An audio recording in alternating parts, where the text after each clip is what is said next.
Goeiemôre. Ons teks gaan kom uit Psalm 46 vanaf vers 11, eintlik vers 11. En ons tema is wees rustig. Kom ons bid saam. Here, baie dankie vir nog 'n nuwe dag, vir son wat skyn. Ja, Here, ons kry koud, maar dit is maar soos die wêreld werk. Die wêreld wat U geskep het, dis soos dit werk.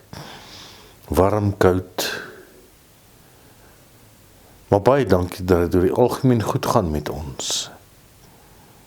Bid vir hulle wat siek is, dat julle sal aanraak in besonder. Bid vir hulle wat verjaar. Dankie dat U goed is. Wil U ook saam met ons wees in hierdie tydjie wat ons nou gaan stilstaan rondom U woord. Amen. Wees rustig. Psalm 46 vir die musiekleier van die koragiete op jong vroue 'n lied. God is vir ons 'n skuilplek en 'n bron van krag. As hulp in benoudheid is hy altyd te vinde, daarom sal ons nie bang wees wanneer die aarde skud en berge wankel in die hart van die see nie. Sy waters kan maar woed, kan maar skuim, berge kan maar bewe in sy dreuning. Daar is 'n rivier, sy watervloede verskaf vreugde aan die stad van God, die heiligste woonplek van die Allerhoogste. God is in haar midde, sy sal nie wankel nie. God sal haar help wanneer die oggend aanbreek. Nasies was onstuimig, koninkryke het gewankel. Hy het sy stem laat hoor, die aarde sidder. Die Here heerser oor alle magte is met ons. 'n toevlugoord is ons, is die God van Jakob vir ons. Kom kyk na die dade van die Here, hy wat skrikwekkende dinge op aarde doen.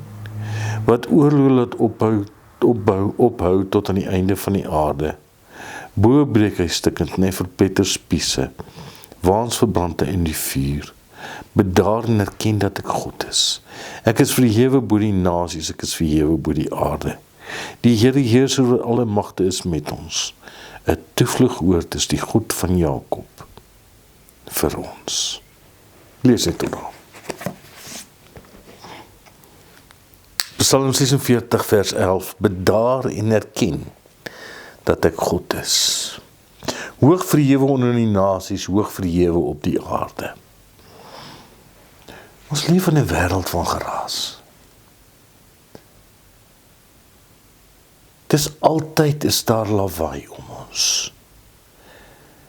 En luister bietjie na die nuus. Almal gryp mekaar alweer in die keel. Wat doen jy as die telefoon lui? Jy gryp hom dadelik. Boodskappe wat instroom. En natuurlik raak ons harte onrustig oor die toekoms. Ons gesondheid, ons kinders, ons kleinkinders, ons kerk, ons land. Ons raak onrustig oor die wêreld. Maar God sê, wees rustig. Om die vers aan te haal, bedaar en erken dat ek God is. En hierdie is nie 'n uitnodiging om maar net te ontspan en sê, laat alles aan God se genade oor nie. Nee, die Hebreëse woord wat hier gebruik word sê, hou op, laat los, ontspan jou greep. Dis asof God vir sy volk sê, hou bietjie op om alles self te probeer beheer. Laat staan julle angstige gevegte. Julle hoef nie God se werk vir hom te doen nie, want ek is God. Psalm 46 is geskryf, mens kan sê in 'n tyd soos vandag, 'n tyd van bedreiging. Die wêreld rondom Israel was onstabiel, nog steeds so. Nasies het teen mekaar opgestaan, nog steeds so. Oorlog het gewoed, nog steeds so.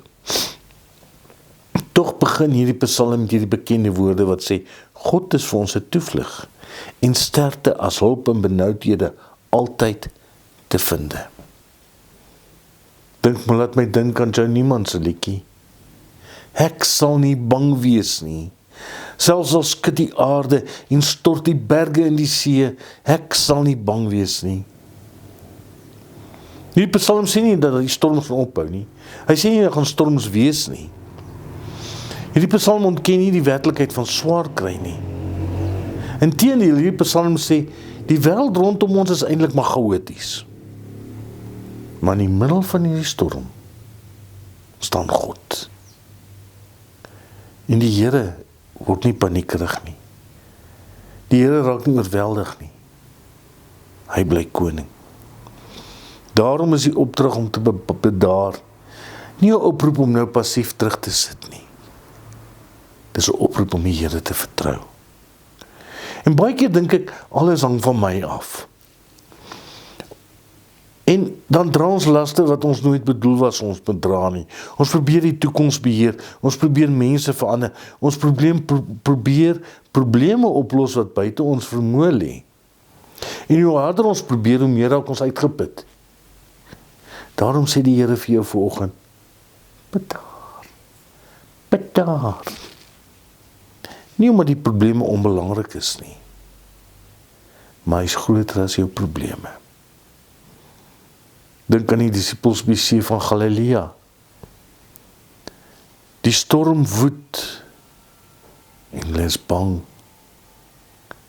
maar Jesus slaap rustig.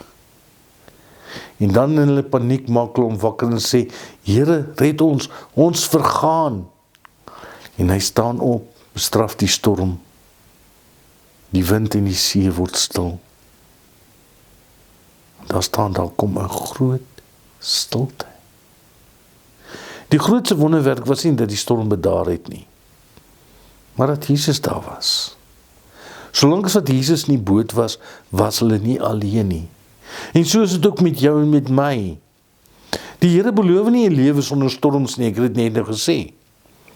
Maar hy sê, ek is teenwoordig in die storm. En soms verander hy die omstandighede, ander kere verander hy ons harte. Maar hy bly altyd goed.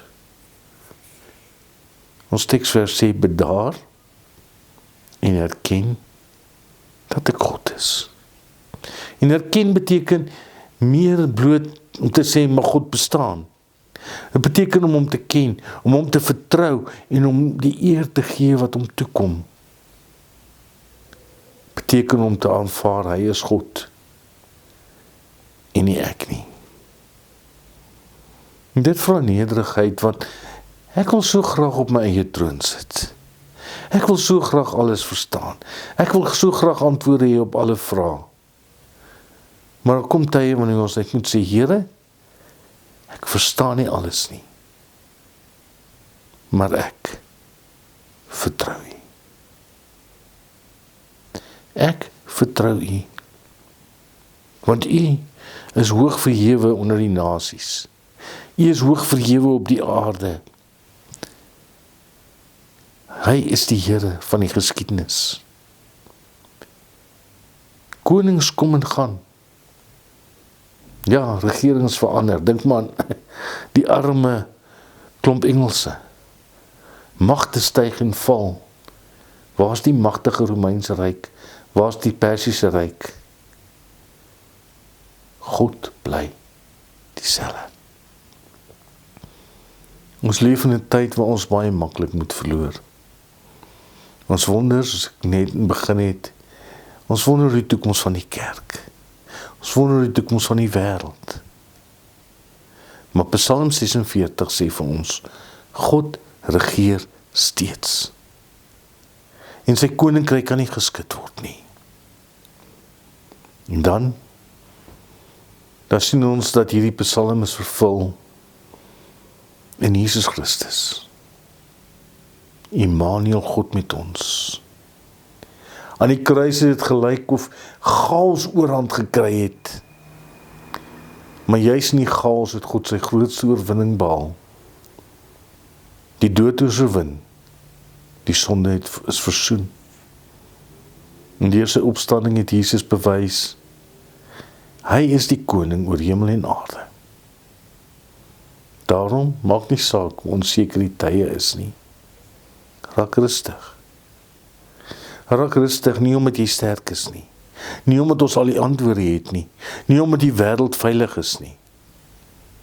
maar God is God. Miskien het jy 'n beklemming op jou hart vanoggend. Miskien is daar siekte, verlies, onsekerheid of vrese wat jy wakker hou. Hierdie woorde van Jesus sê, bedaar. Los wat jy nie kan beheer nie. Gee jou vrese aan hom. Rus in sy teenwoordigheid. Erken dat hy God is. Martin Luther het hierdie psalm in moeilike tye dikwels gesing. En hy het 'n lied geskryf, wat ons almal ken. 'n Vaste burg is ons God. Want Luther het geweet, die krag lê nie in ons nie, maar in die Here. Dieselfde geld vandag. Die wêreld verander. Ons liggame word oud. Omstandighede wissel. God verander nie. Daarom mag ons stil word vir hom. Bedaar en erken dat ek God is. Moenie bang wees nie. Ek is met julle al die dae. God sal jou nooit laat los nie. Wees rustig. Amen. Here, maak ons rustig. Ek sit my hand in u hand. En ek weet u sal my help.